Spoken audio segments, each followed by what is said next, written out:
Menyampaikan pendapat bisa jadi tantangan, terutama jika kamu takut terlihat memaksa atau agresif. Di video kali ini, kita bakal share cara-cara efektif untuk menyampaikan pendapatmu dengan cara yang sopan dan tidak mengintimidasi.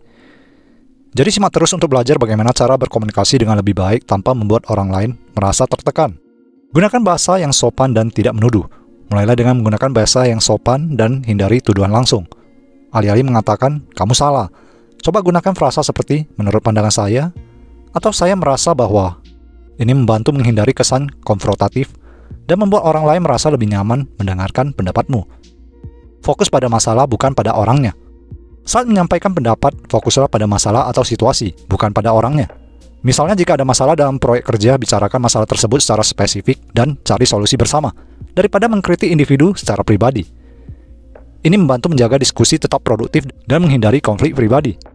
Gunakan saya statement. Gunakan pernyataan yang dimulai dengan saya untuk mengungkapkan perasaan dan pendapatmu. Pernyataan seperti saya merasa tidak nyaman dengan, atau saya ingin mencoba solusi ini karena dapat membantu menghindari kesan menyalahkan dan membuat pendapatmu terdengar lebih personal dan tidak menyerang. Dengarkan dengan aktif. Dengarkan dengan aktif apa yang dikatakan orang lain sebelum menyampaikan pendapatmu. Tunjukkan bahwa kamu menghargai pandangan mereka dengan memberikan perhatian penuh dan merespon dengan empati. Ini akan membuat mereka merasa didengarkan dan lebih terbuka terhadap pendapatmu. Ajukan pertanyaan untuk klarifikasi. Jika ada sesuatu yang tidak jelas atau kamu merasa perlu lebih banyak informasi, ajukan pertanyaan untuk klarifikasi sebelum menyampaikan pendapatmu. Misalnya, bisa jelasin lebih lanjut tentang. Ini menunjukkan bahwa kamu berusaha memahami perspektif mereka dan menghindari kesalahpahaman. Pilih waktu dan tempat yang tepat. Pilih waktu dan tempat yang tepat untuk menyampaikan pendapatmu. Hindari melakukannya di depan umum atau saat orang lain sedang stres. Pilih waktu ketika kamu bisa berbicara secara pribadi dan tenang sehingga diskusi bisa berlangsung dengan lebih efektif dan tanpa tekanan. Berikan pilihan atau solusi. Saat menyampaikan pendapat, coba berikan pilihan atau solusi sebagai alternatif. Bukan hanya kritik, misalnya, saya berpikir jika kita mencoba metode ini, mungkin kita bisa.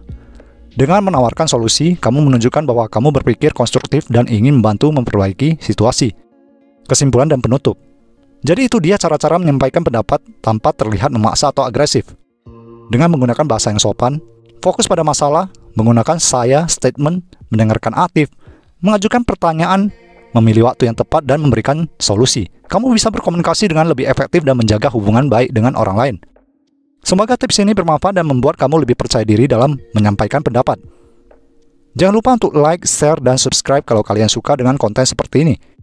Sampai jumpa di video berikutnya.